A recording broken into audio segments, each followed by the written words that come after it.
We'll give you a ream of paper. Chad's coming too, right? Yes, yep. Okay. Oh, you did, okay. Hello, everyone. Oh, yeah, it's still, okay. All right, I'm going to bring the meeting to order, and we're still waiting for several people, so I'm going to mix the agenda up like we last week.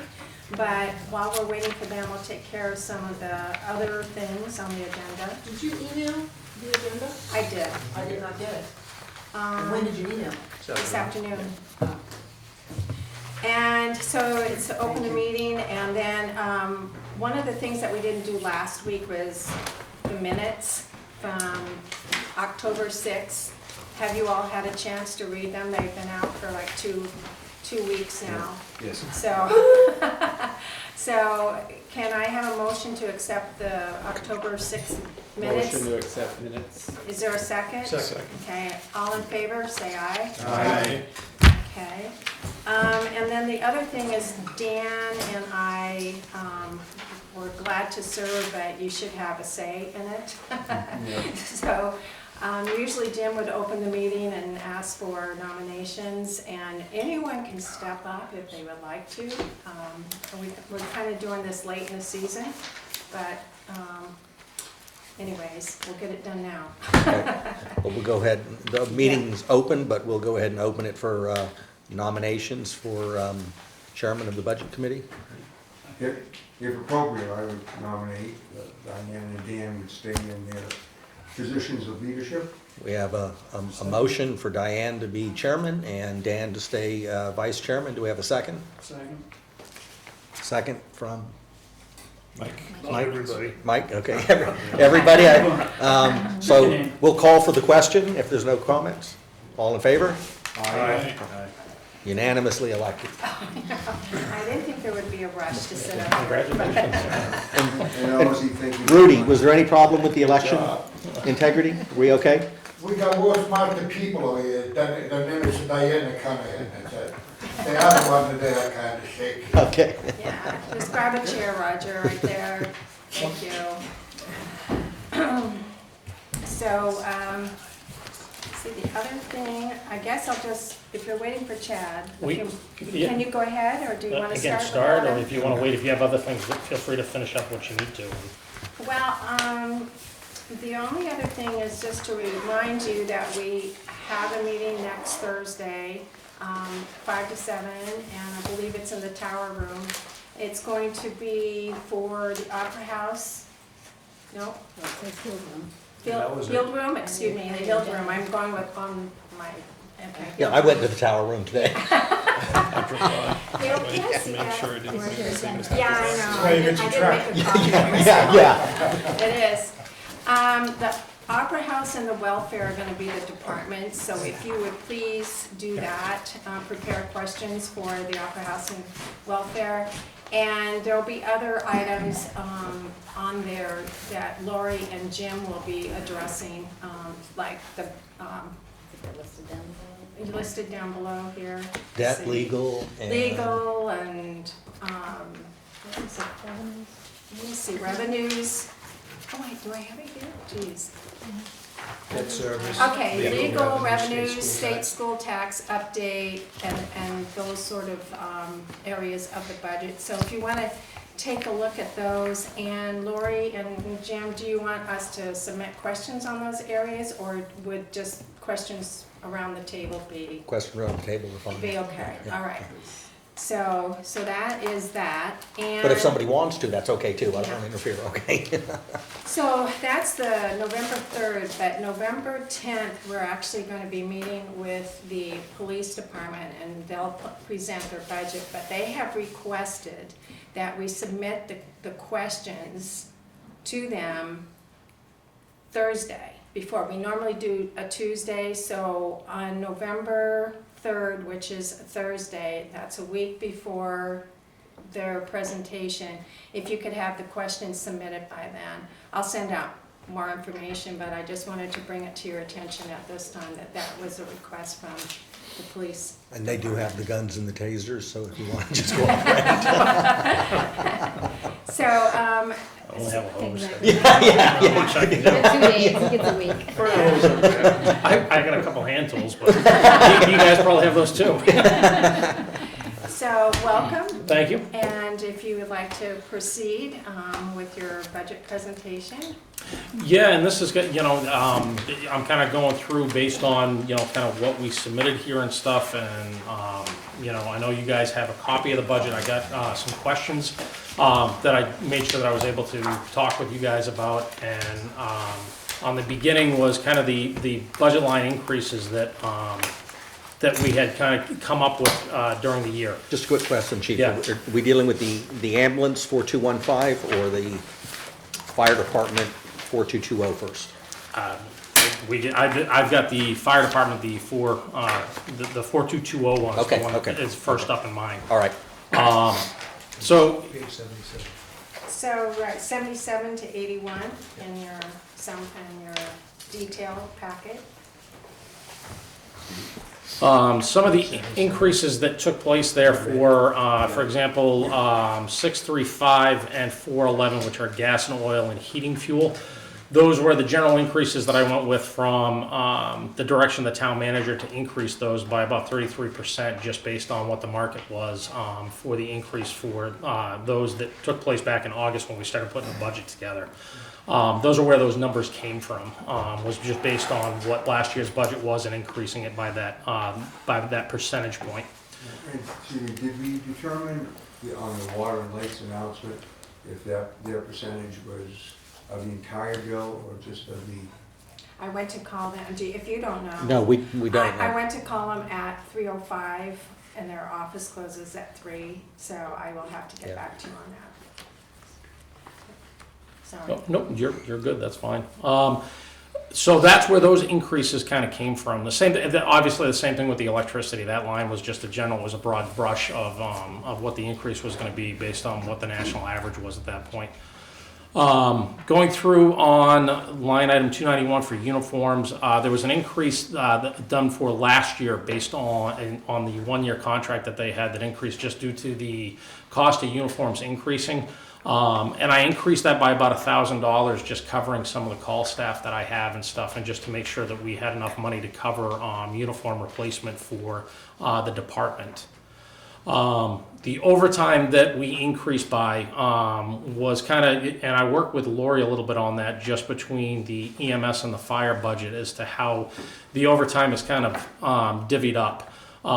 And that one was done as, it was an average for what the employees were working, I think, at that point, based on the fact that I believe we have 9 employees under the fire budget and 3 under the EMS budget. And that's where that line kind of came from, and that increase was brought in from that.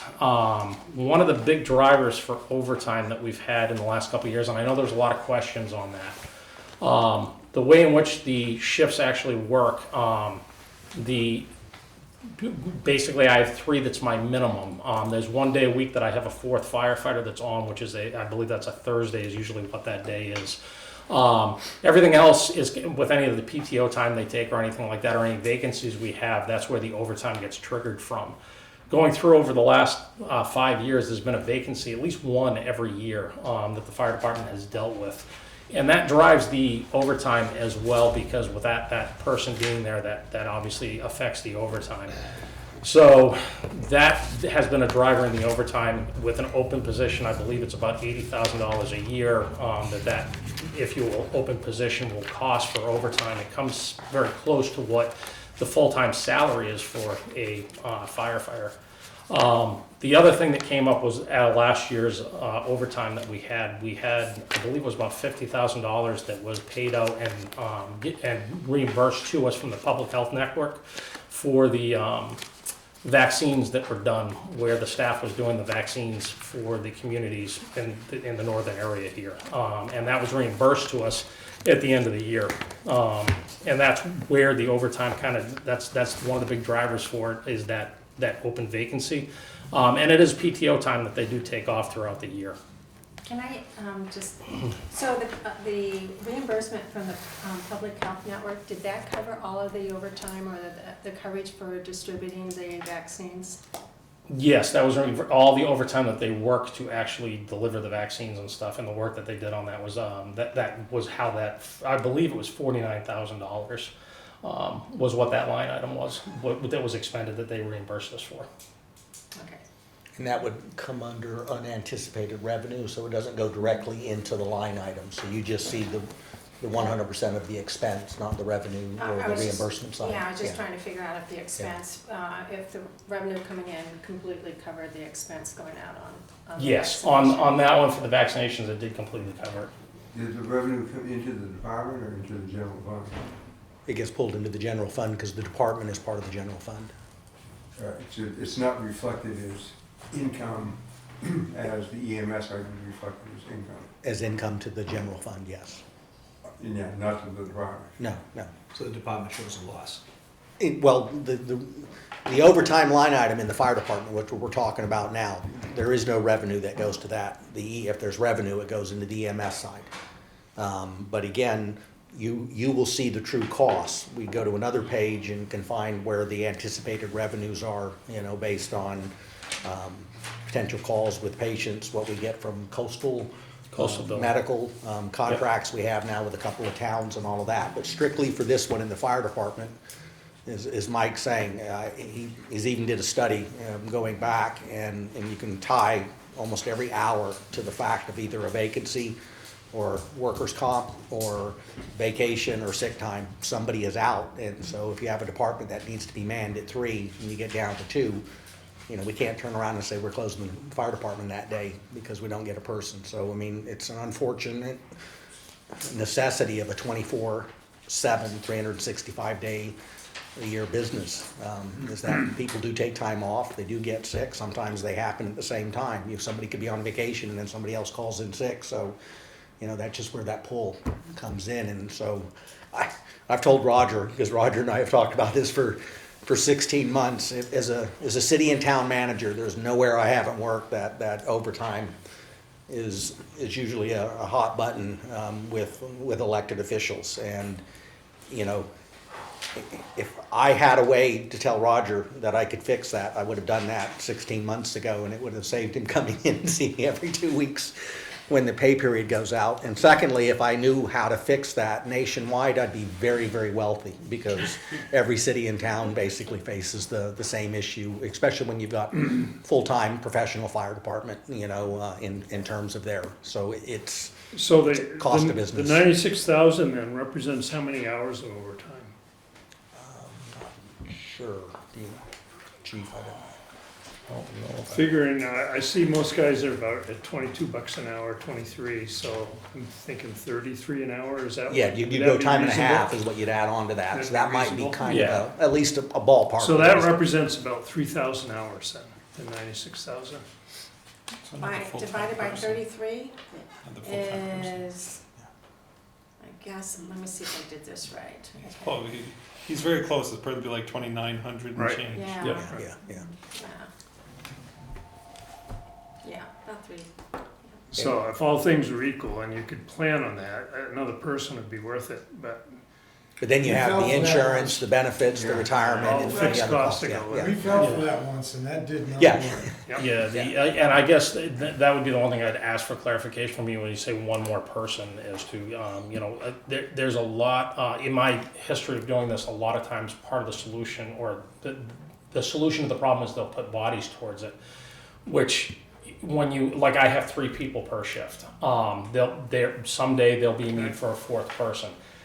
And that will increase overtime, but a lot of people will put that 4th person on with the hopes of reducing the overtime, which works for probably the first 12 months to I'm gonna say 14, 16 months. But that one person that you hired develops PTO and they start taking their time off, and then you have 2 people that are off and you're still paying overtime. And so you kind of get, if you will, you get that initial reduction, but then it comes back up again.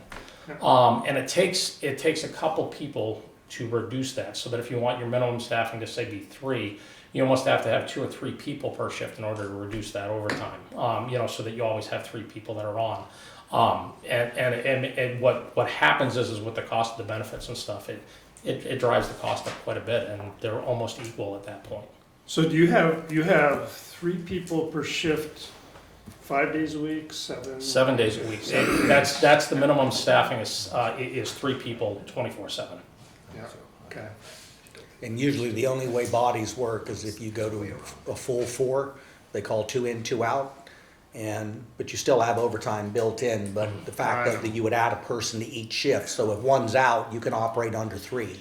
So then you don't necessarily have to call somebody in, but then you're adding 3 new bodies with benefits and whatever. I'm just Yeah. trying to Yeah. understand. how Yeah, you no, measure. no, Yeah. no. I have a question on the staffing of 3. Is that a state mandate or a target level that It's as a- chief are going for? It's like, I'll say it's a combination of both, and the reason why I'll say that is because for the ambulance to run, you have to have 2 licensed providers on it to transport to the hospital. And the third person that comes into play is with the amount of times that we have second calls coming in or third calls coming in. They're there to augment with the call staff or, off-duty people coming to take the second call, and there's someone there to be able to at least get the truck if it's a fire situation. I can get the truck to the scene with that person, and they can assemble a crew at the scene to be able to attack a fire or mitigate what the next emergency is going to be. And it's kind of what Jim alluded to with the 2 in, 2 out rule, which is a safety rule that we try to follow so that for every 2 people you have in a building or a hazard zone, you have 2 people that can perform a rescue or get them out if something happens to them. So trying to maintain those staffing, levels is where it kind of comes into play, and trying to augment for that next call as we get busier. I do have a sheet just to show you the increase of calls that we've had in the last 10 years. We've got about a 300% increase in the call volume. So it's getting busier. And it's trying to account for all those calls, but doing it in an economical way that isn't going to break the bank for the taxpayer.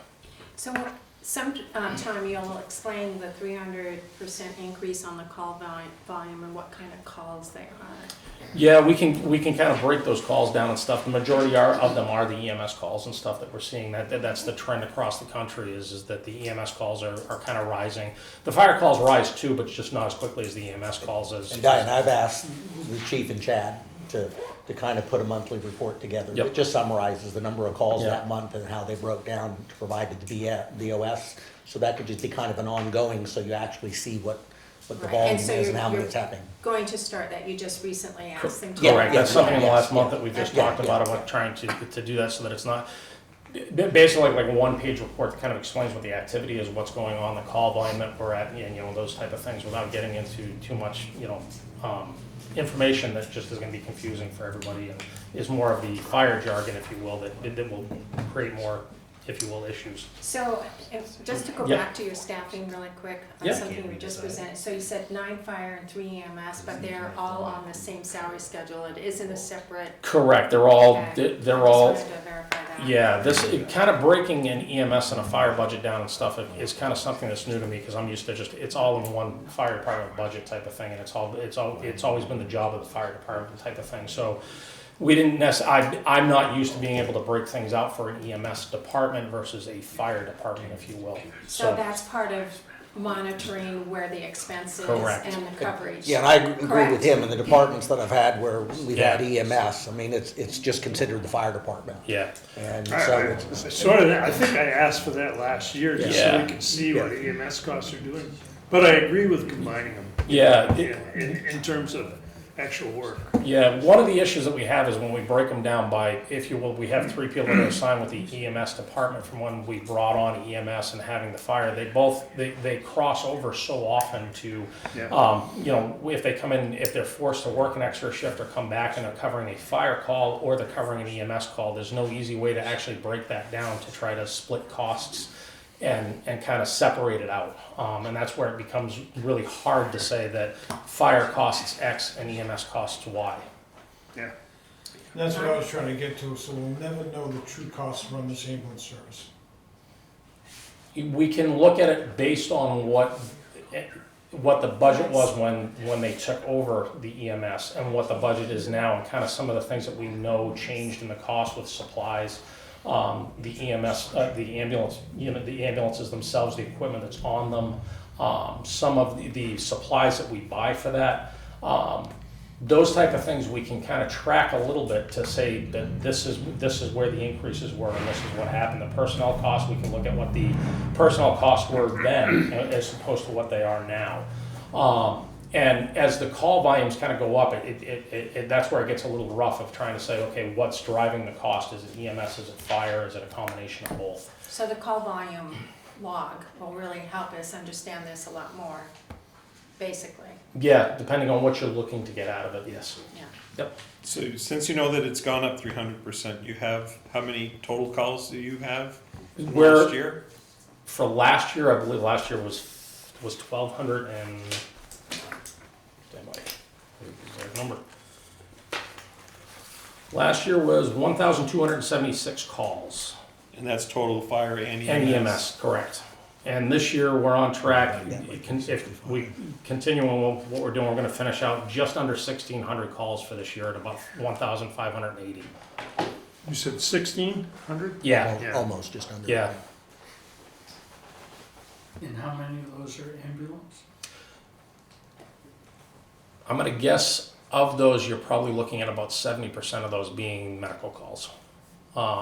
It might be a little bit less than that, but it's gonna be in that ballpark. And when the fire department responds to a motor vehicle collision, is that considered fire or EMS? That's actually considered an EMS call. Okay. Yep. Because the fire truck usually is rolling up to the scene. Yeah, it's one of those things, it's kind of trying to take in that hazard of what it's going to be, whether it's a fluid spill or, so the industry standard is for every car accident, you kind of get the engine that goes with it and stuff, just because the extrication equipment is on there, the speedy dry is on there. Obviously, you have a hose line, you have the extinguishers, especially getting into the electrical components of the cars and stuff, that if you need that, you have that carbon dioxide extinguisher that's on the truck. So those are kind of the things that we look at when we deploy our resources to a call. Chad. And the other example I'll use is the ladder truck will go to, first due to some of our, and I'm trying to think of the most recent one we had, which was kind of like a technical rescue call, where we had a woman that actually went down over an embankment and she was kind of trapped at the bottom after being stung by some bees. And that was one where the ladder truck went with the ambulance because a lot of our technical rescue for rope rescue and the Stokes litter that we would use to package the patient is on that truck. So that truck would be the first due to go to that call. So there's different matrices that we look at depending on what the call is and where the equipment is stored on the truck.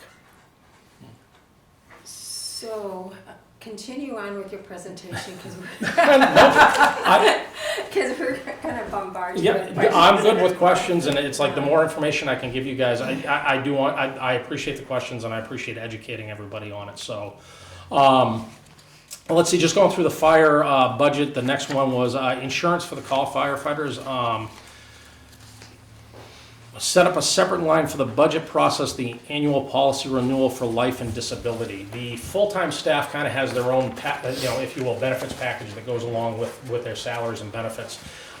This was one to cover, we have a separate policy for the call department because they don't have any accidental death or dismemberment or, any type of disability insurance that they get if they're injured in the line of duty, with the exception of, just whatever workers' comp is going to do for them. So this is designed to kind of, give them that extra benefit. So there's something there if something happens to them while they're performing, for us in the line of duty type of thing.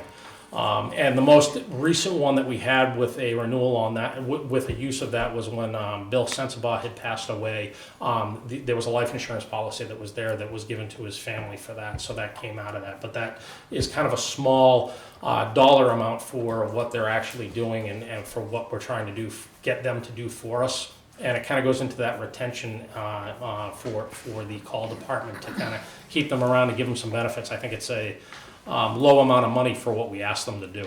So that is through negotiations in the contract? No, that is for the call department. That is, it's through negotiations with, if you will, an insurance company. So that's call department. Correct. So that's not for the Okay. full-time staff. None of us are entitled to that. That is just for the call department. Okay. And the call department's not under the union contract. Right. Correct. Right, yeah. And Which how is the originally call- what Eureka Hose was doing when they got established, is if it was a firefighter that got injured, to help take care of his bills and medical and everything else until he got back on his feet. I believe so, yes. Yeah.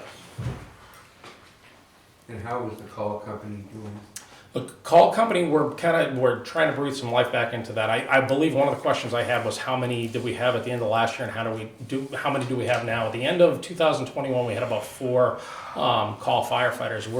We're at 9 right now, and we've brought some people on the department, and we're attempting to try to get them acclimated into the system. One of the struggles that and I'll be completely candid with you, is we've had some call firefighters that have come forward, they've participated, we've paid for them to do class or to come on board and do some training with us and stuff, and then they've decided this isn't for me and they've left. I'm trying to figure out a way in which to bring people on. We're reaching out to kind of go through, even through the school, to try to look through the CTE program and the Explorer Post type of thing in the region to bring people in to get them interested in the fire service. Whether it's for a full-time career or even just as a call volunteer, if they happen to be coming to the program from Groveton and they come down and we can, invest money into them, meaning just not money, time, excuse me, by having them come in and ride with us and stuff, and it gets them into the program, and later on they're a full-time firefighter EMS provider for our department or anybody else. It's money worth, it's our time investment that's worthwhile. So Do you have any reach out that way with schools and kids, where you actually go to the school and say, 'cause that's selling Yes. the next generation? Yeah, then that's what we're trying to do. We're trying to tap into that with, we're utilizing Al Smith up at the high school and stuff, trying to set this up. We brought in the New Hampshire Fire Academy to kind of talk about that program and how we can get them to, if you will, do some of these programs at the school, and probably not get certified as a firefighter, but be that much closer at the end so that when they turn 18, they can hopefully do a couple different modules and get the certification. But we're hoping to get them to kind of get hooked onto it, to get more involved and be part of it at an earlier age. So When the school has career fairs, we attend. yes, yep. Stuff like that, yeah. Do you do exit interviews when some of the folks that you do have in the call department decide to leave, to kind of pin down? Is it an atmosphere type thing, or is it just say not for them, or it just doesn't fit into their schedule anymore? The few that I've had, it wasn't quite what they thought it was going to be, and I think that what they get exposed to, and one of the big things that we're looking at that has been new is with the post-traumatic stress disorder is we now have to deal with that up front with new candidates coming in. There's mandatory training through the state that we as first responders have to take yearly to kind of prevent for that.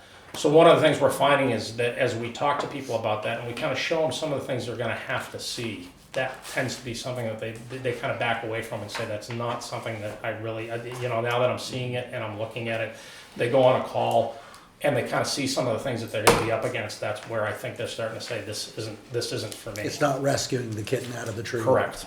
Yeah, it's and it's trying to figure out the balance of that. Like I don't want to take a somebody that's young starting out on this to say you need to go and take this class and you need to pony up the money for it, because they get expensive now. They're $1,000 for an EMS class for them to take. But at the same time, I don't want to keep spending taxpayer money on people that in the end they say, no, this isn't for me.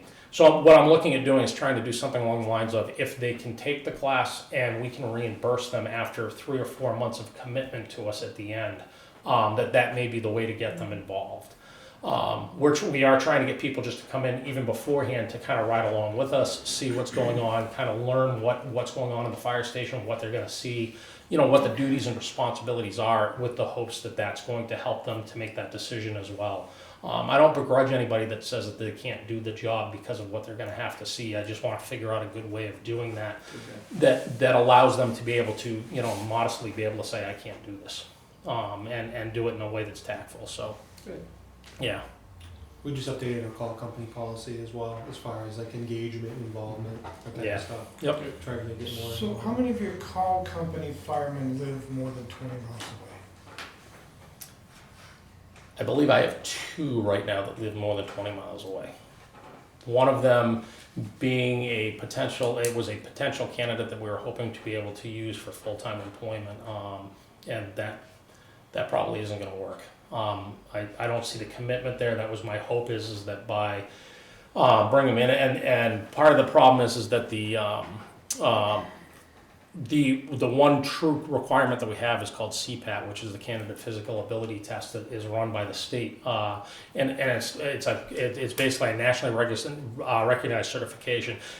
For day one, for you to be hired in the state of New Hampshire, you have to have that, and I can't hire anybody unless they do as a full-time firefighter. So that's one of the avenues that we tried during the year to bring an additional firefighter in that we thought might be able to come on full-time. The reason I ask is, if you have a situation where you have to call somebody in, they're more than 20 miles away, you end up coming back early and you turn around and hand them home, it's 3 hours of pay. Correct. Yeah, and that 2 hours for call company members. yes. It's 2 on call company. Yeah. It's, and that is something that I am aware of. It's something that I'm kind of considering is to, we have some people that are active that don't live in town.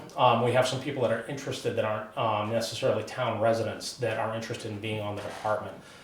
And it's looking at how far away they are and what is the benefit to us in Littleton. And I don't have a good answer for that because I'm not sure where that goes.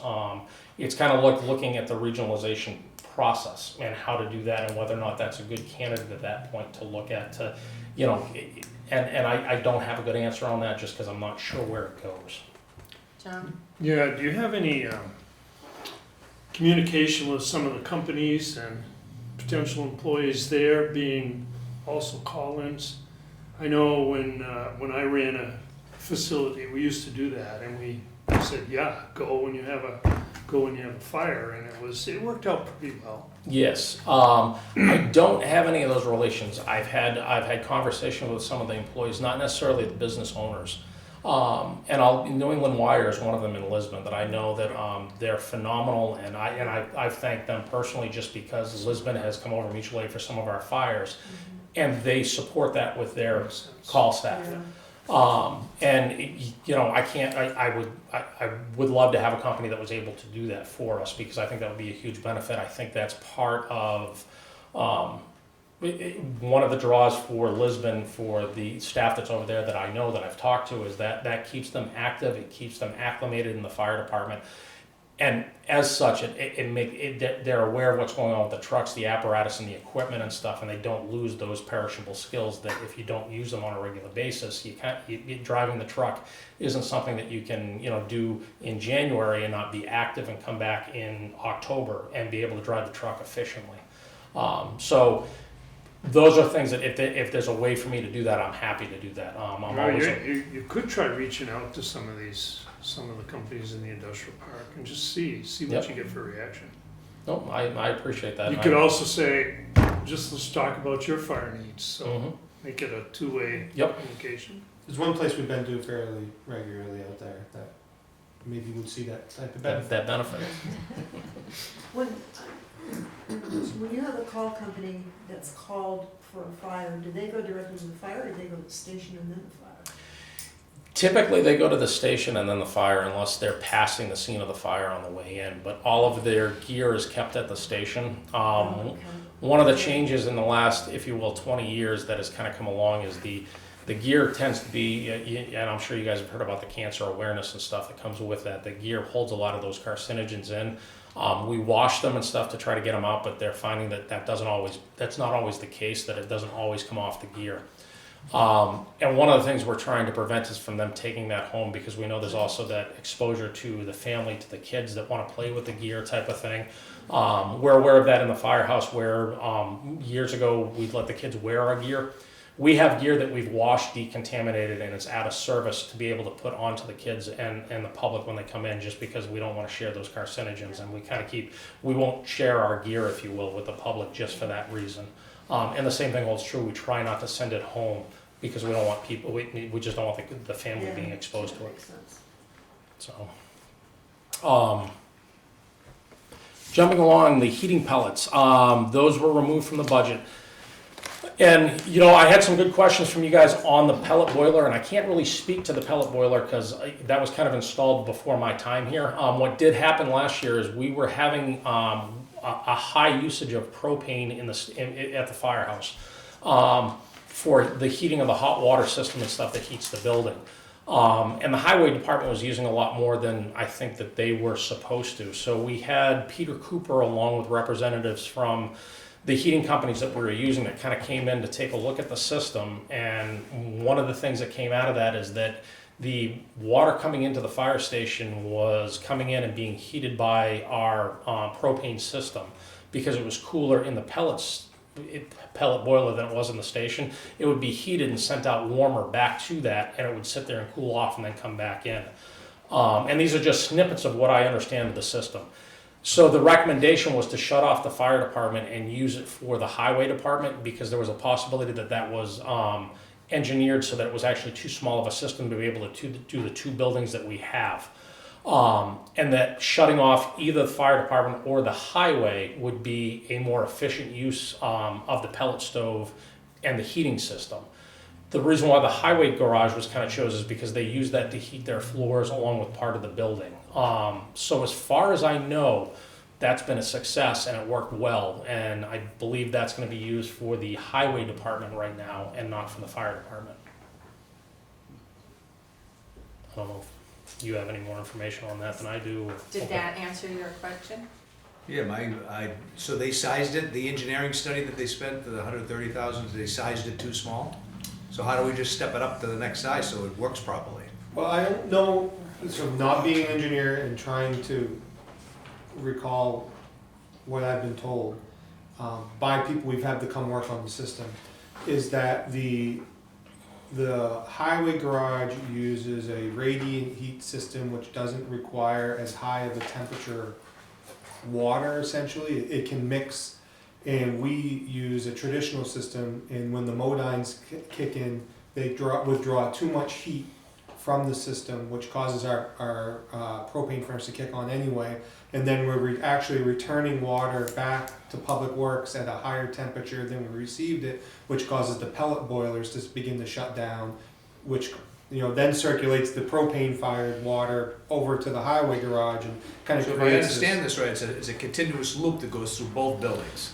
So I wouldn't say that it's continuous. It could be. I don't know. To the boiler, but they affect each other. Yeah. Yeah. How they're actually engineered, like that was the essence of how I understood the conversation. Right, so, and I know you don't have the answer, I get that. Yep. Right, but it would seem to me that they could instead of two separate loops that go into one place, they could have one loop that goes around so that water is always continuing. And if you need propane to heat it, it's just a matter of readjusting the system. On that proposal, the construction was Tony Alacqua's baby. The father? Yes, and unfortunately, we lost Tony way too early in life, and he was the one who was kind of shepherding that. And anybody who has wood-fired, whatever, it requires a little more hands-on, touchy-feely than. Oh, absolutely. And on that system, I don't think it's a continuous loop. I think it's an on-demand system. I don't think that water, like in a home boiler situation, most of those circulate continuously.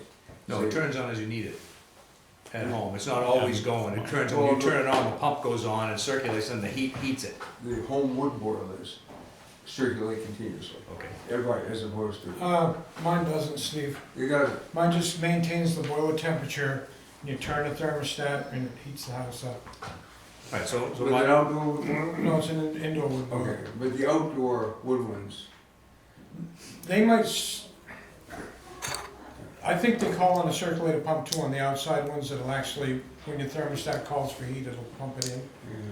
No, Because they run on an automatic But door. it was, when Tony passed, the comfort level with that system passed with him, unfortunately, and had he been with us, I think he could have shepherded it along and made whatever little adjustments were necessary. But it's been an issue.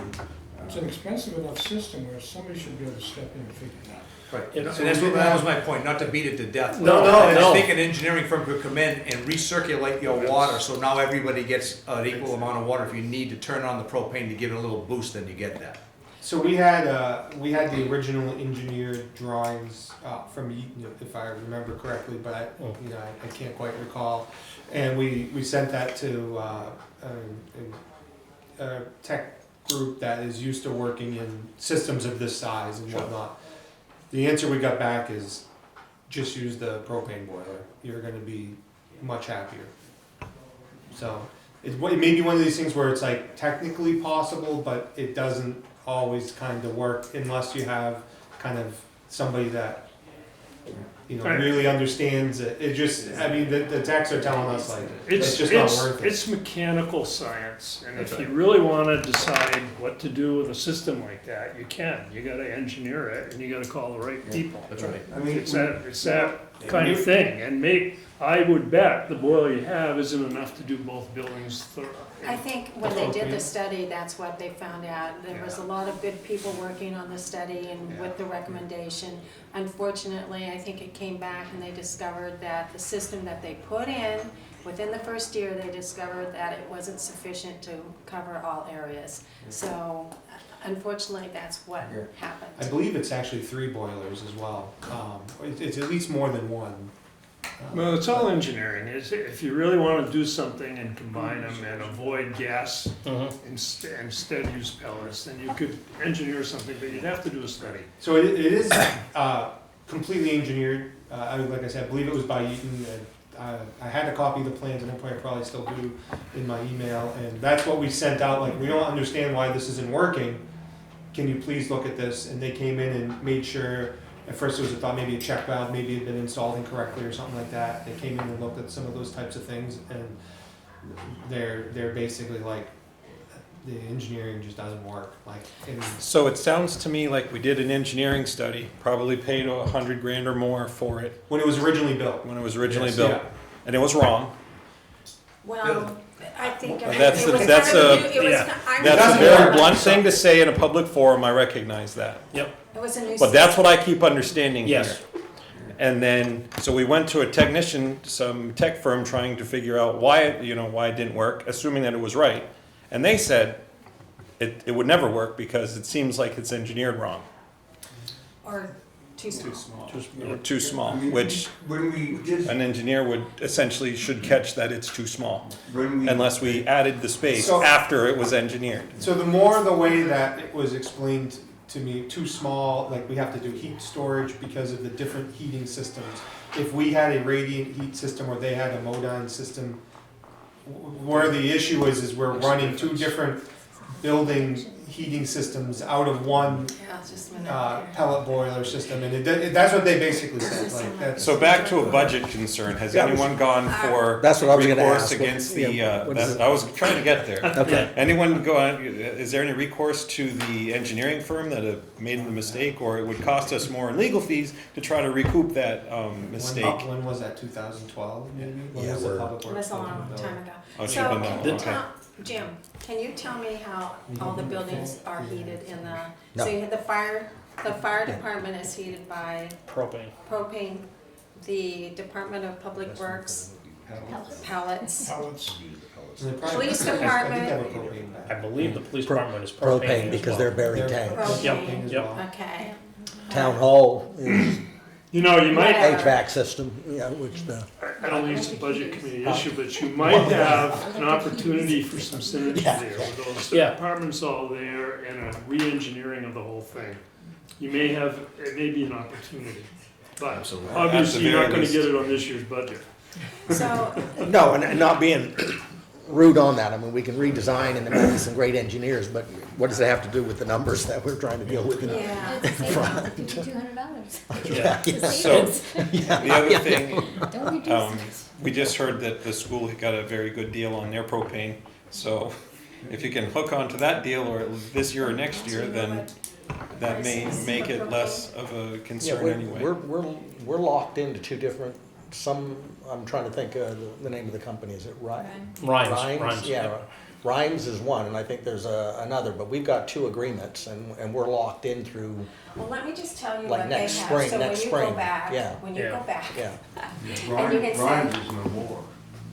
Yeah, I know, What- it's superior. Yeah, I mean, whoever, but we got, because I got the library and everybody all locked in. So under a rate. for, the Contract reason why, period is different too. the Yeah, reason why I was asking is because Tuesday night we asked that of the school. and they locked in at $2.70 Wow. per I don't think gallon we're for that propane. Yeah, they got a better And, price than and we then did. for oil, it was $3.76, and it was with Dead River, that's right. So the 270 is a little bit more expensive for them because they were with a different company, and the Dead River had to buy the tanks, and so that was factored into the I $2.70. think it would've been 240, I think they said. It was 240, so that was just Propane a is dead. suggestion. Information. Just, that's information, Dead River. So And propane was who? Dead Dead River. River. Oh, same company. And, so anyways, we'll talk about this a little bit later. We Please do, we continue. do own our own propane tanks as well. I'm not certain about the police department, but I know, as part of the EOC, the town purchased I the think theirs propane are tanks. Irving, is that the other one? Irving is one, yeah. Yeah, I think those are the tanks at the police department. So the police department not own your tanks? I, They had Rhymes. And they oh, don't, Ryan's, they okay. don't own them. Yeah, they don't own them. That's why Yeah, they so it moved probably in. would be the same situation if they. At Opera House, Yeah. we own the Switch. tank. Yep, we Fire own the top, department yep. own the tank. But for whatever reason, the police department, we chose not to. Well, That's what it sounds like, yeah. all right, let's continue on. Nope, that's okay. So the money for the pellet stoves, I think, was just put into the highway department just for them, so that, and then the general supplies, the increase of the $500 was just looking at the increase for the, materials and stuff as we've worked on the building and stuff. I had worked that out, that it would look like it was about a $500 increase of what we had, and that's why I increased that line item.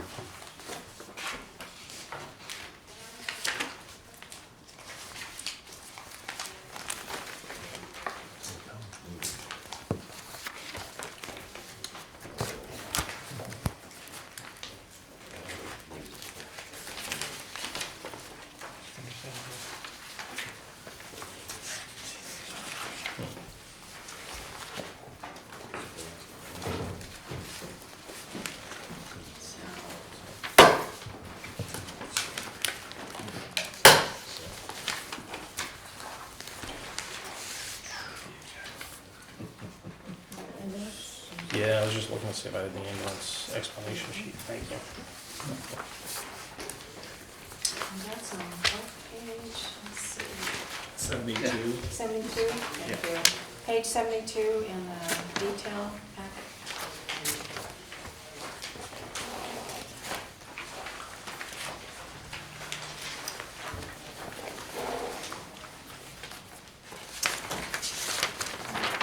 Now, before we leave, what's COT on maintenance line 4215-01630? I just didn't know what it stood for.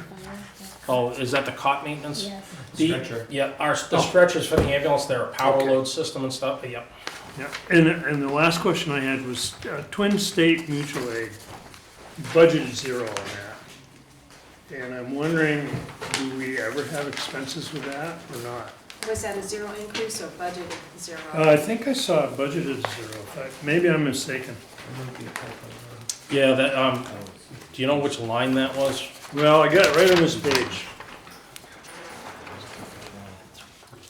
12330.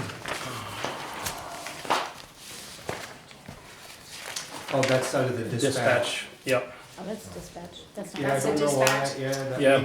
that may be, we may need to add that, I don't know why, it's the same every year. Yeah, That's a gym budget. So it's That's not a their gym budget? Okay, Yeah, so save that we'll- question. Okay. there's a, In fact, I already have, I mean, I'm already asking the question because I did the Grafton County and I can't remember why Twin State, what I'm thinking, and I could be wrong on this, Twin State Mutual Aid, we pay, usually it's about $650. That's the mutual aid district we belong to. We belong to Twin State, and we also belong to North Peck, which was where Dalton and Whitefield also belong to them. And I want to say they're in the process of doing the budget for next year, and it's usually about $600 for each community that belongs to the mutual So aid. it's just not in here yet? Yeah, and that's what I'm thinking is that he hadn't put it in because it hasn't been developed yet, but it shouldn't. Yeah. We're in unruly group here. Yeah. You pay the dues out of your fire department budget line, so that's why it was taken Okay. out of dispatch. So I was gonna It's ask, Gotcha. two lines. Okay. It's on the cover sheet. If you- Oh, okay. so Can you to, explain? belong to that, Yep. what are the benefits? The benefits is we have a training program that they do every year for the, Page 70, yeah. it's called the Twin State Fire School, and it's a weekend in May where they offer all kinds of fire programs and stuff. And there's a discount for, if you will, Twin State members and non-Twin State members. And I'm not sure, I don't think it applies to the dispatch fees. No, but I mean, if we didn't belong to the mutual aid district, each town could bill us Correct. That's what I was whatever their, wondering. Yeah. whatever their Yeah. costs The- are, or whatever they choose to bill us Yeah. anytime we were called them. That's why it's the big reason to belong. Right. That's what I think I was leading up to, and here. So going through the EMS line items, those first couple there, when we talk about the gas and oil, those are the ones that, again, we were just looking, that was the direction from the town managers to increase those based on the percentage that was given. And we increased the supplies that we are buying for the ambulances by about 10%, just seeing the increase in what's happening with the medical supplies. That's the increase that we've kind of seen going on. Over the last 2 years, one of the things that I was able to do to try to save us some money, with the pandemic that was occurring, the state had a lot of EMS supplies that we were able to, if you will, pick up from them because it was such a difficult time to, if you will, get those supplies.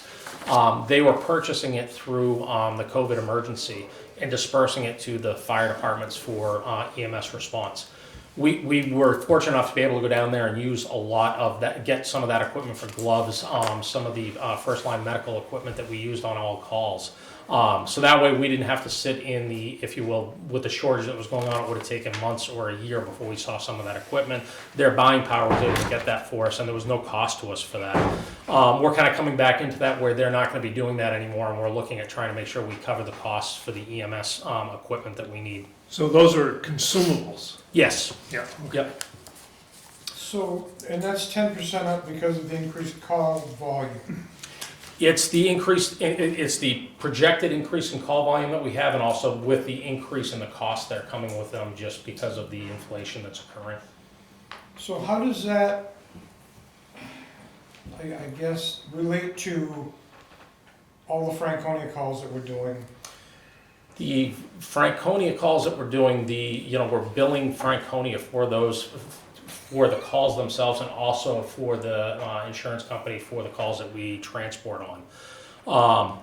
One of the things that we've looked at, and that'll be coming before the select board in one of the next 2 meetings, is looking at the contracts for the ambulance for Franconia, Easton and Sugar Hill, and kind of increasing the cost, increasing the charges that we have there for doing the ambulance standby to recoup some additional costs for that as well. So it's not, by doing that, we're not, if you will, tying everything to just the increase here so that it's not just coming out of our budget. It's a combination of the two of those costs. So we are increasing their costs based on that. So do you know if we're paying for our services to those 3 towns, or we're losing a little bit, or we're gaining a little bit? Well, the last report that you ran, we were ahead on Franconia. Yes. Pretty substantial. Okay. Because at that time, it's 300 a call, and during the time period we ran, and subtracting out some expenses, whatever, we were plus $19,000. So that doesn't show up in those numbers, because again, it's coming in on the revenue side. Okay. And that's not counting the patients that we pick up in Franconia that then we're billing Correct. the insurance, which that It's comes through also on not another counting side. the wear and tear on our equipment.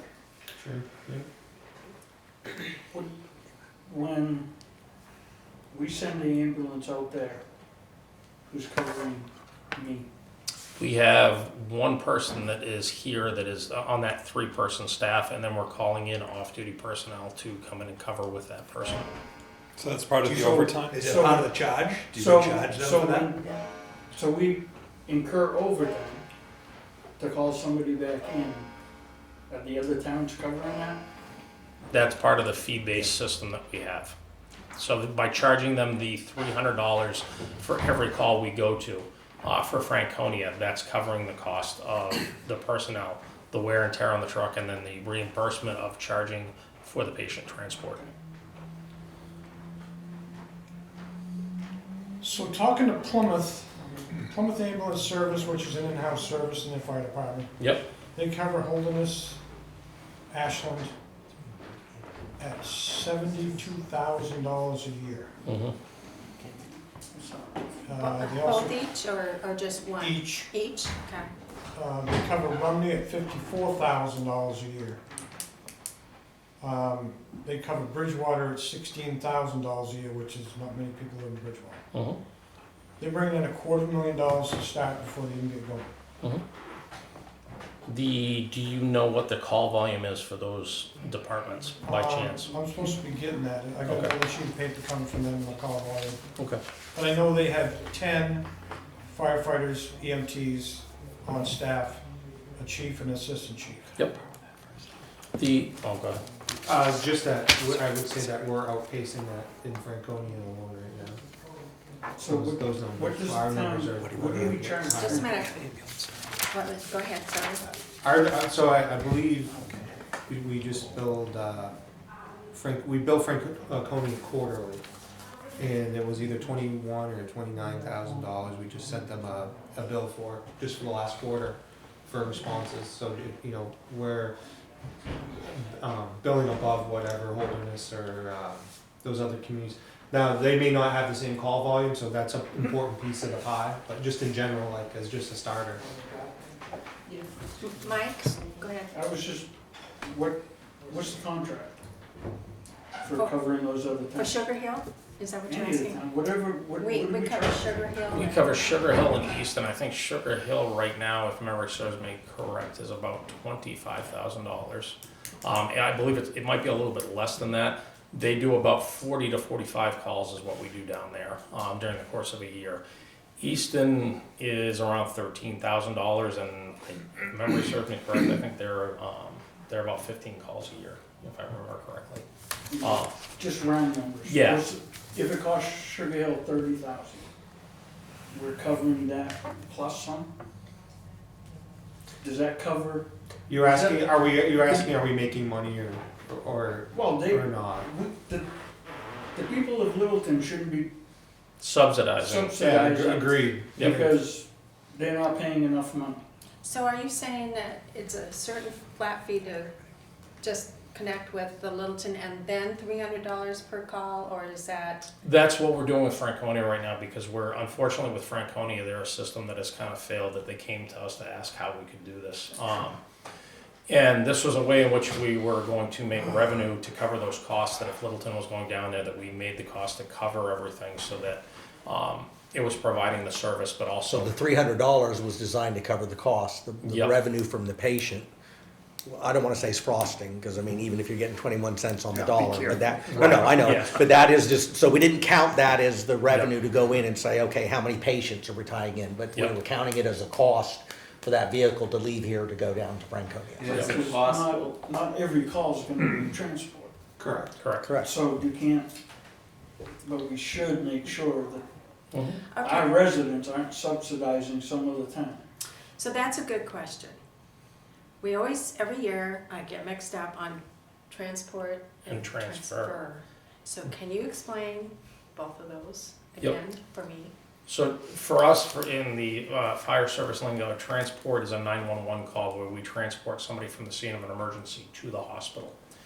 A transfer would be taking somebody from the hospital being Littleton Hospital to a higher level care, whether it's Dartmouth or Concord Hospital or someplace else for further care. Or it would be a transfer to another facility like a nursing home or back to the house. That would be considered a transfer versus a 911 transport. And we So- don't do transfers. I was just gonna ask that. We don't do them yet. We What- had at one time considered that we might go that way, but we haven't gone that way yet. Correct. Okay. That's a money loser. I Yeah. probably agree. Yeah. So, Art? So on your transport, when you send out a transport, do you send a two-man team or a four-man team? Two. Each ambulance in order, I'm sorry.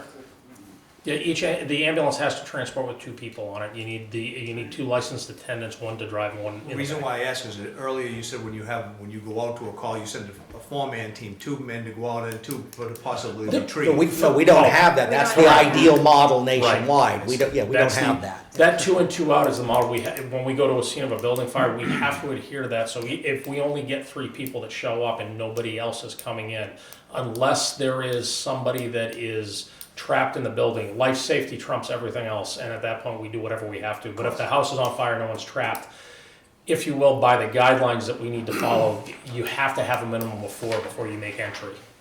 Right, so if you get 2 people going out, 1 person in the house to back up for them, right? Mhm. And it's gotta be more than $100 an hour, that's like you get an hour's worth of travel, right? If you're charging $300 for a transport.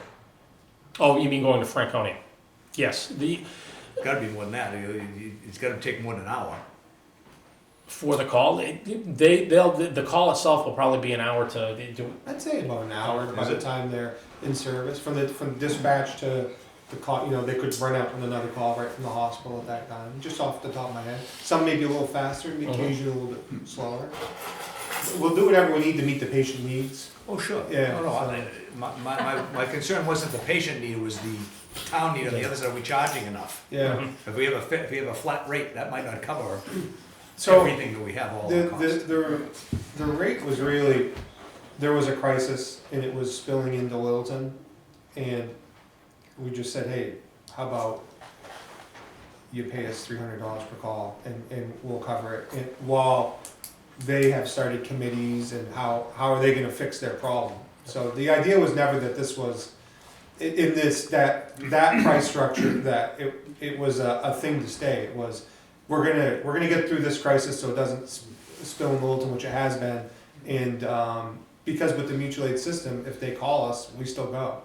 So it was kind of an abuse of the mutual aid So, system. so in that vein, Mm, and I think okay. Steve might have the same question, are we better off to be billing on a per call or per mile basis?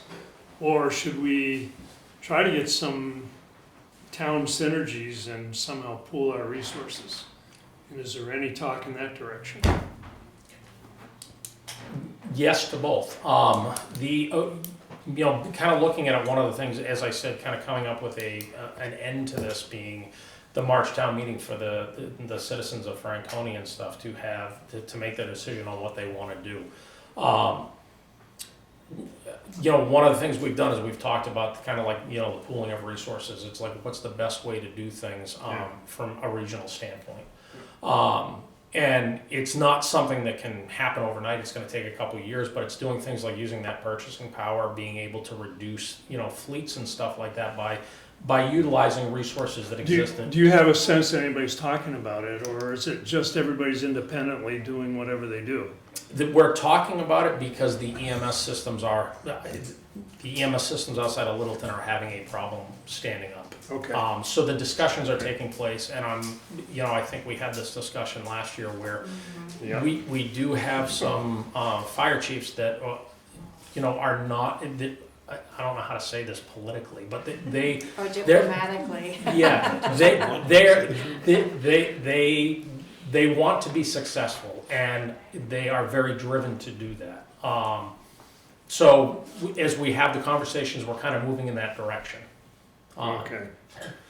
But I think kind of the underlying theme to that also is how do you determine what is a fair price for the service model? Oh, yeah. And I think that Oh, yeah. any type of, Sure. each community needs to figure out what they're willing to do. Another community wants to join forces with Littleton and we put all of our resources in one basket. Well, they may need to gather a few more resources before. Well, it's they not a come reason, in. it's not a reason not to do it, but you Correct. do have to figure it out. Yeah. It needs to be fair and defensible and there, for example, if Littleton is taking this service on, there needs to be some overhead to consider all of those types of issues as well. Because there are overhead costs that need to be recognized and accounted for. Can I tell a story on the school side? So, a long time ago, when I was on the school board, we had the Career and Technical Center, which is a regional school.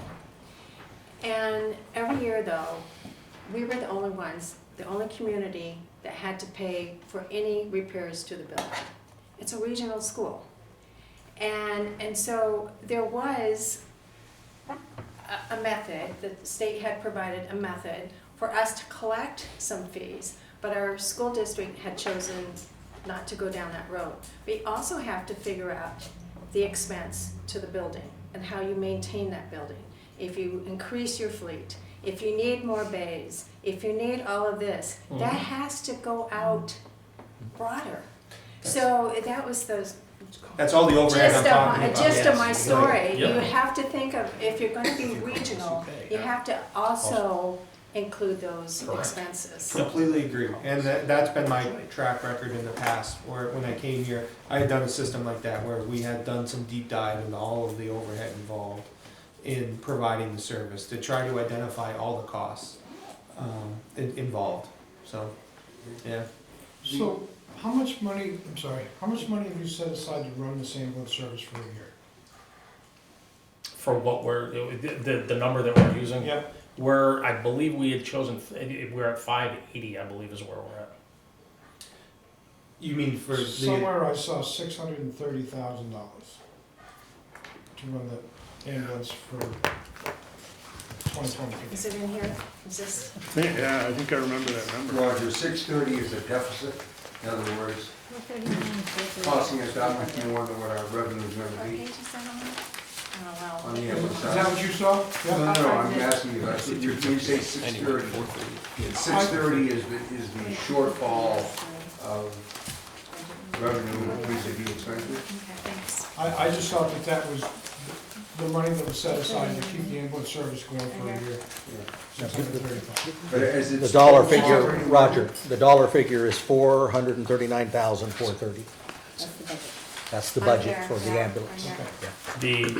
I may speak out of line here, Lori can correct me if I'm wrong, but one of the things that I've added into that was I believe we have about a $90,000 lease payment that we have for the ambulance and stuff that, It's in the debt section. yeah, that's in the debt section. So I've added that, and that's where, when I'm talking about the 580, is adding up all of those things Okay, into it. gotcha. Okay. To it's say not the line item. Yeah. Correct. I mean, like the fuel. Right. It's down here Yeah. on the other side, so. Yeah. We just want to, trying to account for everything. So, again, though, we're looking at this 439, 430. It reflects a $22,000 increase from last year's operating budget of the Reduction. 2022. It's a reduction. Not an increase, a reduction. However, I'm like on this right here. However, we do not have salary increases in here at this Yeah, I had the point. same question. Can I explain that to you? Well, I mean, I'm not trying to be, but that doesn't reflect an increase in salaries. Sheet I passed out last week, the tax rate sheet. Is that right, Lori? Just a minute, What Diane just said? she's telling me I Yes, need to that's go to the correct. tax rate. The wages are level funded in the budget, but you'll find it on your tax rate summary sheet that I passed out last week. This big one here. The big one? Okay, this one right here? And it unfolds. I have your articles on there for the union. This one right here? Yep, so you'll see the AFSCME contract for the fire of $72,875. That's fire and ambulance both. We don't. Mike has it right there, Steve, if So- you need it. Do you 70, have this? $72,000. Does anyone else need this? what line I think are you a on spare, right if you now? have a spare, Diane, thank you. Can you pass it down to Linda? I think I Article have. 12. If need be, check, I can share What it. Yeah, line is it? sure. Oh, I'm sorry. Yeah. Fire You and need- ambulance both. But that's our cost, all the whole cost. Yeah. So the dollar amount that we're showing there, though, that includes the FICA, the social security and whatever. So I mean, that is the total cost. So Right. there's the hourly cost, which was less, but then we have to factor in all that higher cost. So that's why you get the higher number. But I just wanted Yeah. to point that out. Yes, and that one is fire and ambulance. An ambulance? Yeah, so Okay. that's What line the item- 12. What line item is Well, that? I'm looking at it, it's on the green sheet. Yeah. Right here? So this is the new contract that you just negotiated? Yes. These are all the town. So the people have to Town vote. employees, yeah, that's. It's 14. And how did our, Oh, 12, yes. Which was that easy.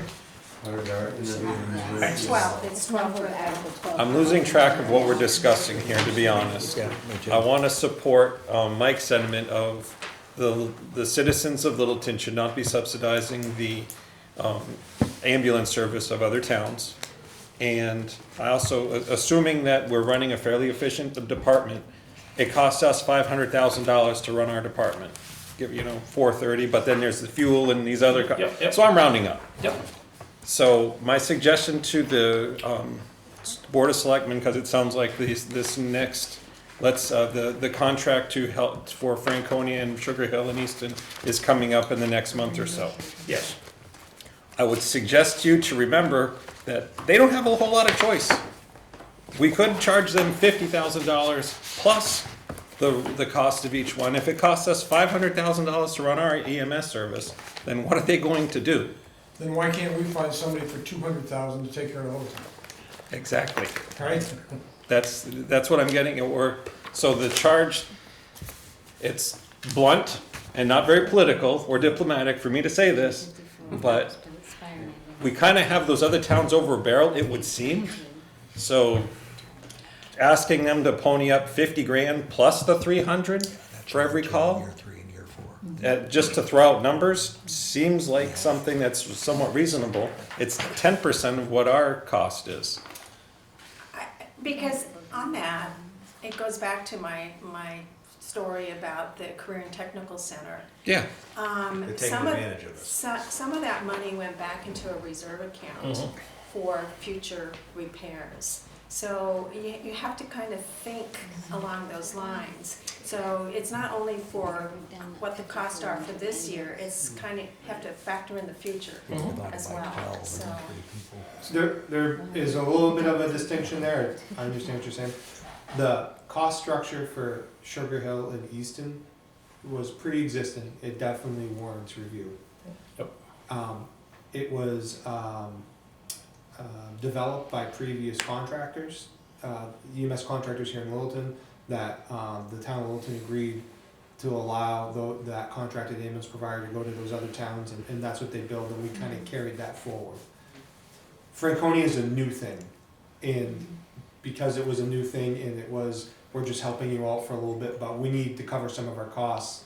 Can you do this as a temporary measure? So that will either have to be completely revised, or it will go away because Franconia will take care of themselves.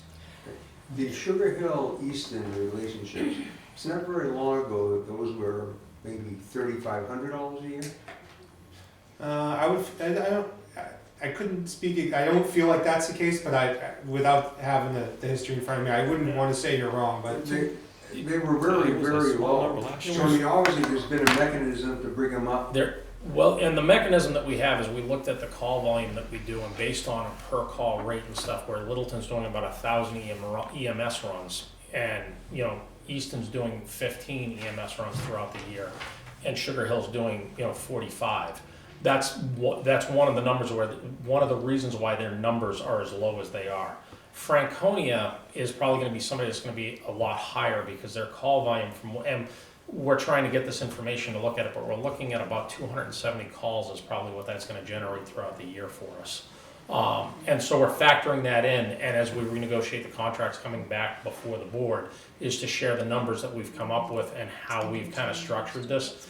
But that's just me as a fire chief looking at this, trying to justify numbers and stuff and be able to show what we're doing based on what our costs are. And does Cannon Mountain play into that? Sometimes. Yeah, and I'll be honest with you, that's one of those things, I'm not sure, in the past, Cannon Mountain is called directly down to Lincoln to use Linwood Ambulance for transports down to Spear Hospital.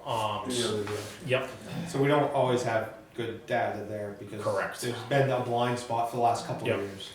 As far as Right, but you're not expected to cover it. Yeah, Well- but you could get those calls just by calling Lincoln. People itself, it's only a couple. Call Linwood and ask them how many times have you gone to Cannon, they're transported down to Spirit.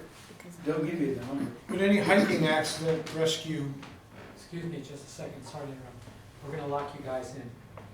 All right, thank you. If anybody has to bang on the door. I just want to, And the Republicans are over here, so It's only Yeah. and we're all $87 Democrats. I just want to thank you, everyone, just for a second. This is your last day doing this? Tomorrow is his last day. Oh, wow. And we want to thank you for all the good service you Thank have. you. Yeah, appreciate it.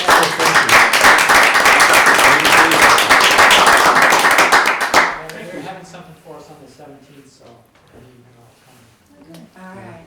We already got our pictures taken. Okay, thank you. Yeah. Bye. so basically my thing is any search and rescue type thing, an injured person coming off the mountains in Franconia Notch, we're there. Right? I mean, I know that one day you sat at Cannon Mountain for like 3 hours when the guy fell off the waterfall and died. Not I don't feel like that was us, No. but I mean, I had not heard that. But I mean, doesn't mean we weren't there, but. right.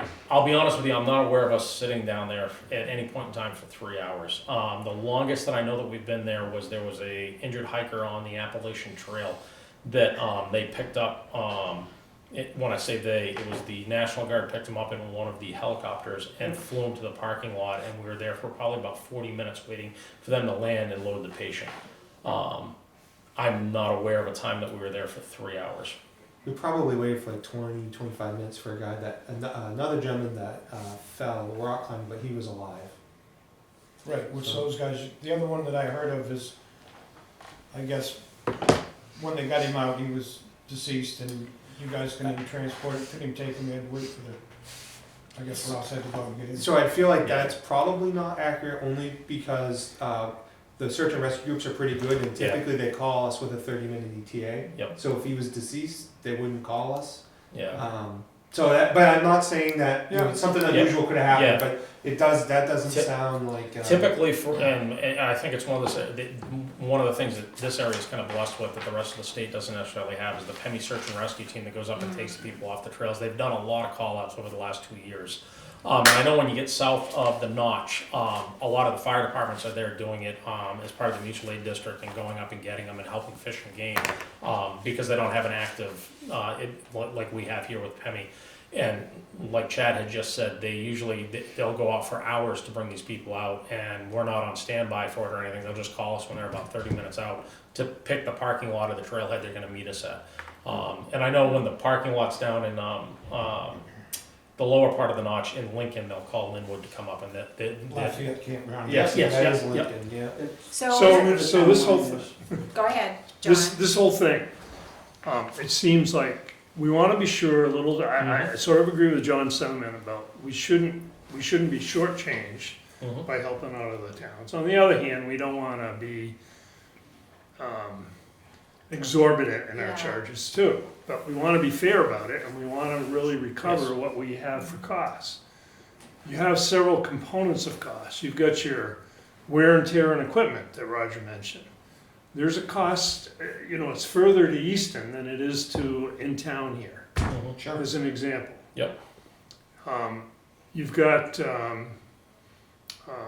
time and coverage too, which becomes longer the farther away from the site you are. So I'm glad you're doing that and you're studying. But I think you got to consider those categories of costs that drive the total expense, and then come up with some. You're not going to be perfect when you do this. You're just not, because it can be near Franconia or it can be at Cannon Mountain. It can be just barely in Easton, or it could be way out in Kinsman Notch. Correct. So those costs, I feel like in my experience, are actually relatively low, like 250 gallons of diesel fuel. Yeah. Sure. Well, whatever what about it is. what about if we take up 12% of Lori's time with fire department finances? That's a real cost that we need to identify as part, and that's way more than the time running out there and back. So those, when we look at like a total cost, that's the type of stuff that I look at. All those kind of like our paychecks just arrive in our mailbox, like somebody has to type that in, Yeah. Littleton's paying for that, so if we're, 10% of the payroll burden, then we need to identify that cost and make sure it's part of our cost for. I think objectively, we wanna be fair about it and have a good charge, in the hopes that maybe they wanna do combined resources at some point. Right. If you're exorbitant, they won't wanna do it. So But then we you're are making a now profit. at, we are now at 6:20. I'm gonna have Art raised his hand, but I don't know how much more you have to, go down the list here, but Art, you had a question? Does it have to be a flat rate? That would be the only thing. Does it have to be a flat rate, or could it be time and material? This is what the cost is. Even if you break it down to them. I mean, they probably don't want that. Yeah. Right? Yeah. But you could just give them a number, but our cost is based on, this is what it costs, instead of a flat fee, this is what you get. Everyone is different. Yeah. It's a short run, it's a short dollar. It's a long run, it's a long dollar. Jim, you were next. I was just gonna go with Steve if he wanted me to just follow up on the contract and the costs, Go ahead. to break that down. The first year, we were able to get the fire department to agree to a 4-year contract. And police department did 3. And the personnel costs in year 1 are $54,206. $17,883 is your New Hampshire retirement, and then $786 is Medicare. So the first year of the contract, it's $72,875. Year 2 of the contract, the increase to the employees are $16,988, $5,156 in retirement, $246 in Medicare. So the cost to the town is $22,390 in year 2. In year 3, the cost, I'll just go ahead and give you the total, is $41,770.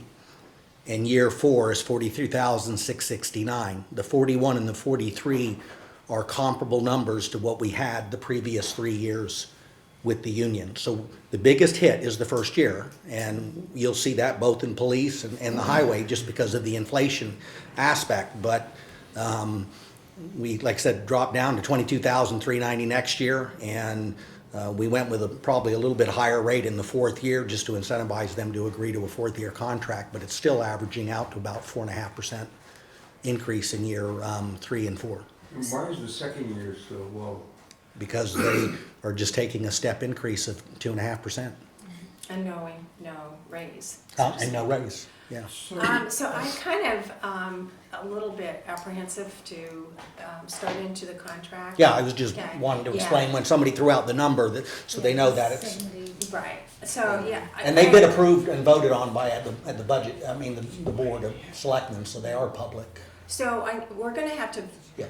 we're gonna have to vote on this. So, on the schedule for the budget committee, I have the contract, presentations for a later date. So if you wanna save your questions for then, otherwise we're gonna. And we can do all 3 contracts. Yes, I have it, we're gonna get derailed if we start into that, so, anyways, did someone else have? I just want to add to that, the numbers that you just threw, those are cumulative though. 3, 4. It's the It's 8%. 180 for 4 years. Right, so you have to add the second Yeah, year to yeah, the first, yeah, and the yeah, third, and yeah. the second, and the Right, first. yes, Yeah. yes. Yeah, All right, How much for 4 years? so 180.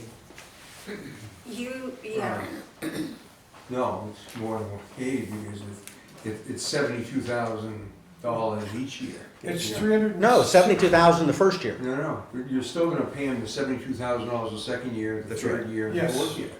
right, so let's We get can back to derail this that right later. here. I don't wanna get derailed. Right. I did start it. You did start it. That's already been agreed to All right, and go ahead, signed, sir. right? No, Sorry about that, that. you're okay.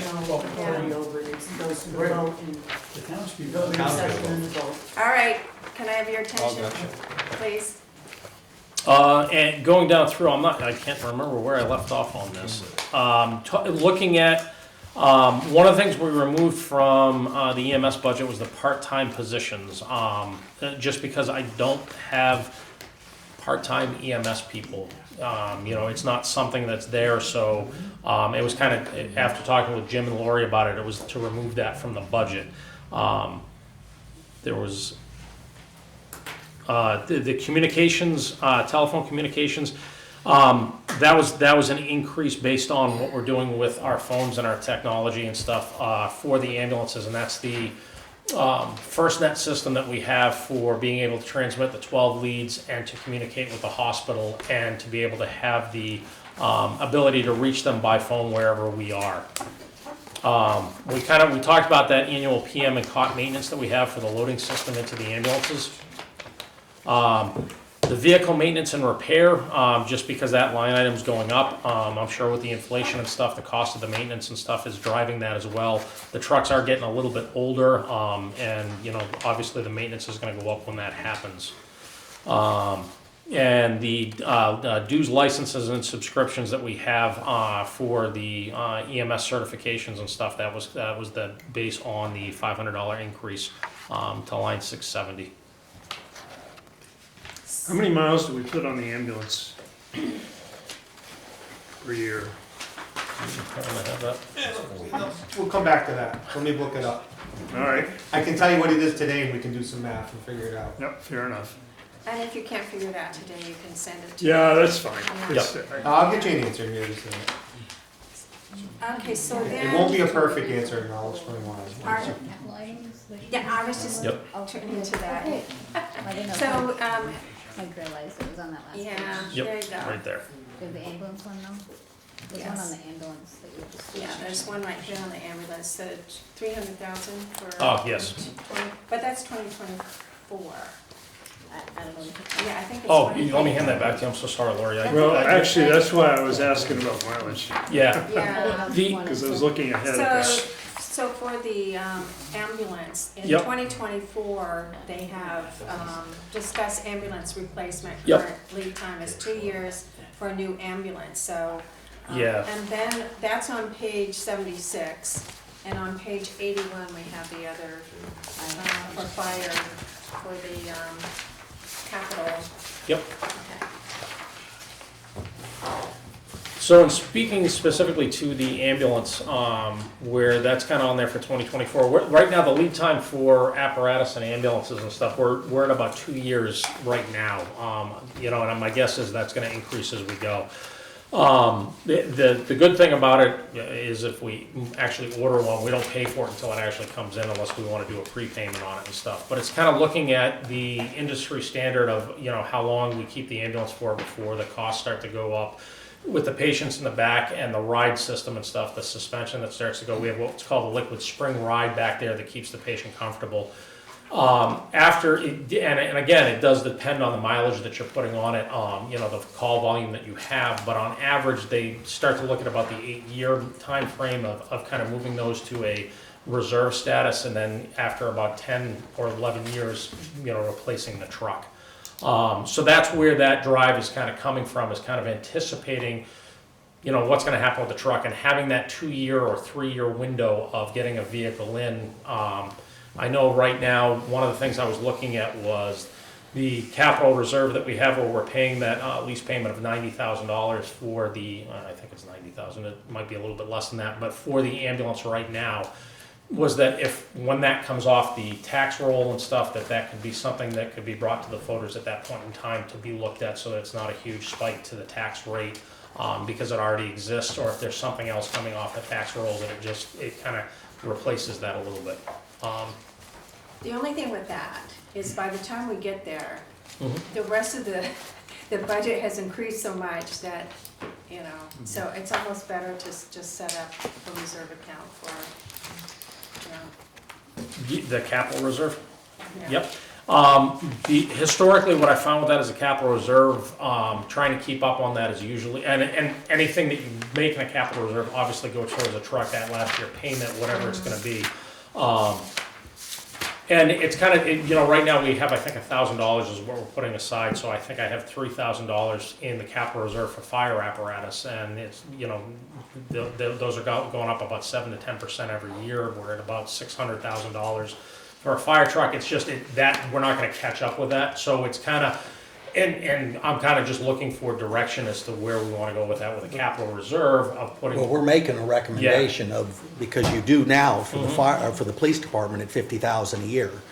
And $1,000 a year in fire department isn't gonna get you anything, so we're proposing doing a $50,000 a year for fire and $50,000 a year for DPW. So, I mean, that you have a fund that's just constantly, you know, building itself over so that you don't do this with your tax rate on buying equipment.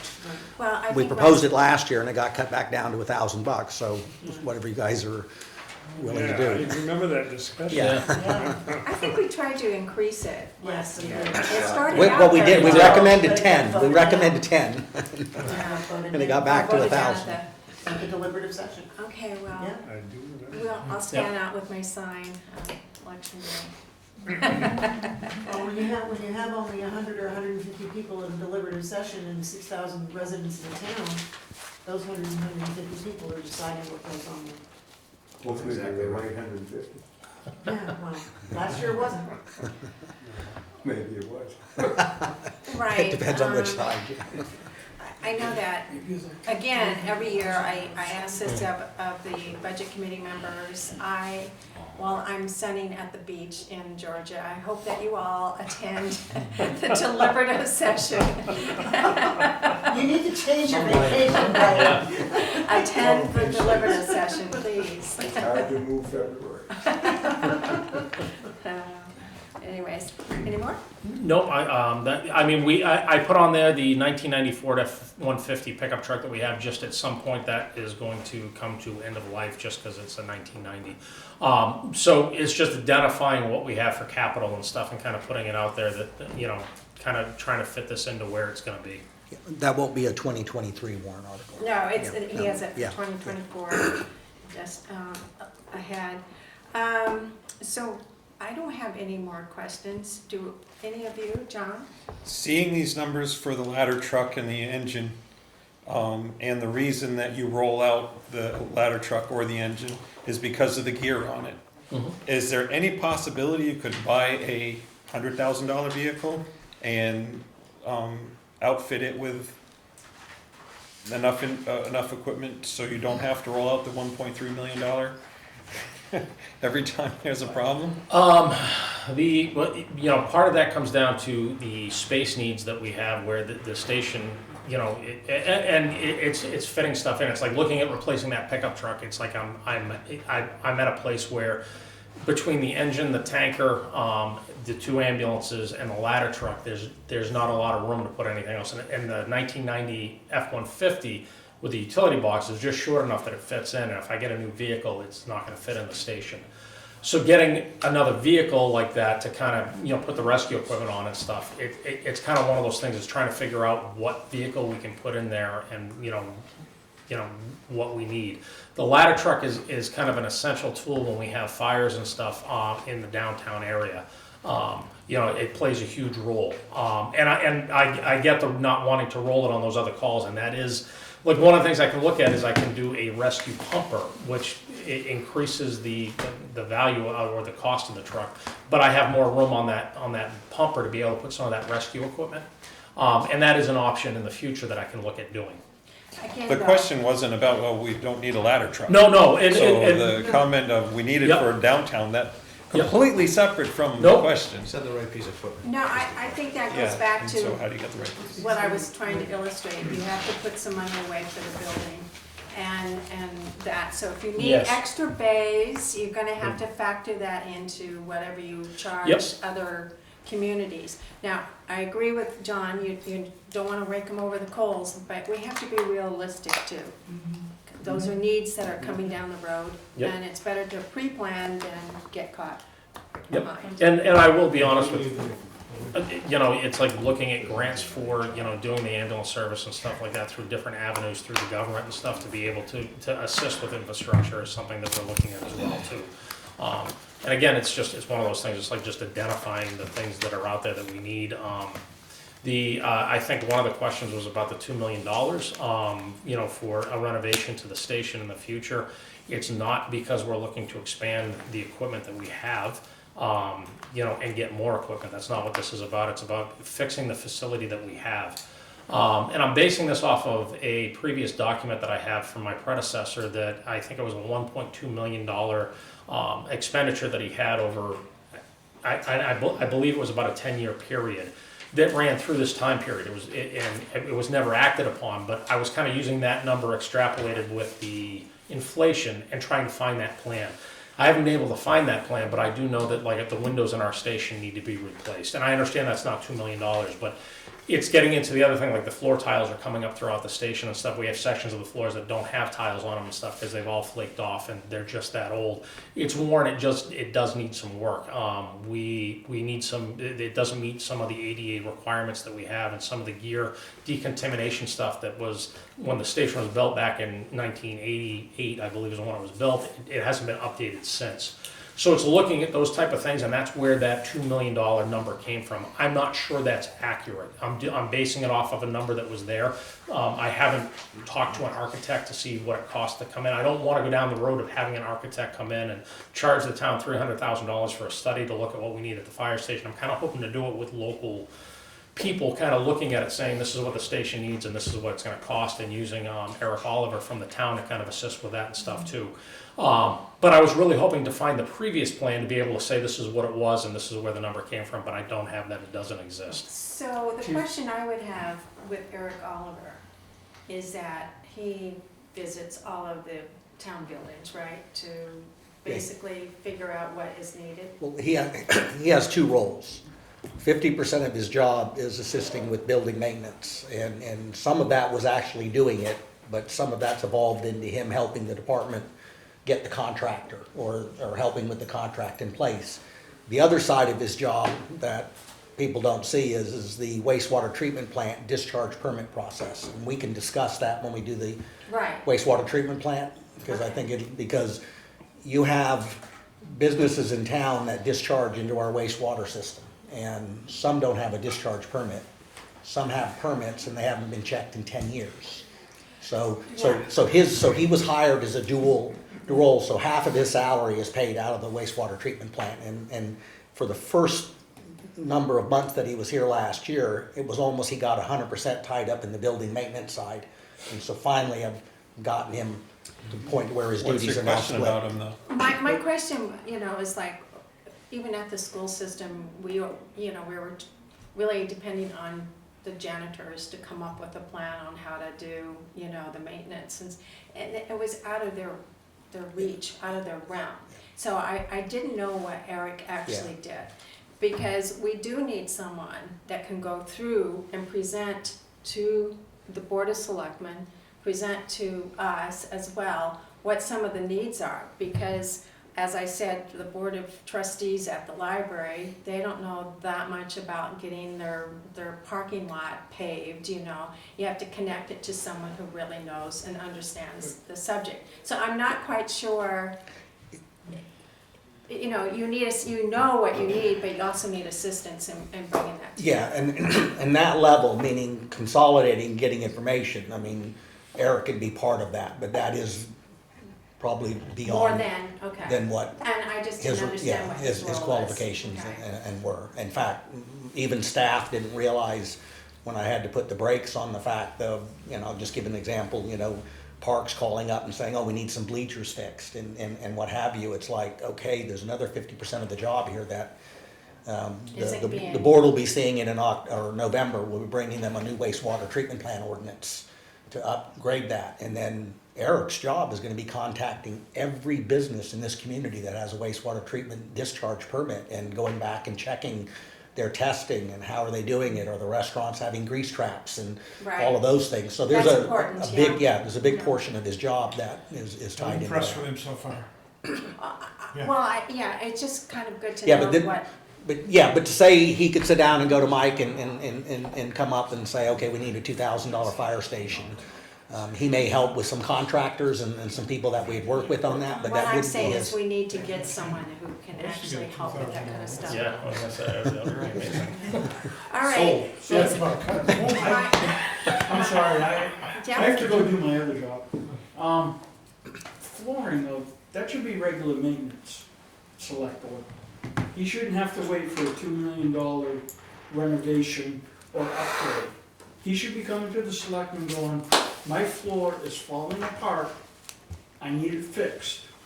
and get it fixed. And I, Anything that's I regular think maybe maintenance. that's what I was trying to say. Jim. yeah, It shouldn't be in here. Coming to the, It should have been part of your original budget. it's done. And that's why I was But- saying that. But guys, keep in mind, and this is my second time with you all and what have you, but we also hear every day from you all and everybody else, we want the budget cut. We want lower taxes. I've never said we were How dare you? So no, I mean, so I'm saying is that, yes, it's easy to say that, and we can propose that, but that's not necessarily what ends up, Mike, being approved, because what's being approved is a millage rate that somebody wants to sell to a citizen, whether or not it fully meets the needs of the department or not. Well, And that's try. being honest. Well, try us. Right, but you All right, should be here going, All right. the floor is half ripped up, Look at the carpeting in the building I'm in. you know? There has been a lot Okay, of but deferred that's part of Yeah. your Points rental. on that. Oh, no, they don't take care of that. All right, everybody, are there any more questions for, 18,000 miles is Oh, what we Okay, thank you. will travel this year based on what we've traveled the first 10 months. Okay, thanks. all right, is that it? Anybody, anything else? Thank you, gentlemen. for You're very coming. welcome. We appreciate it.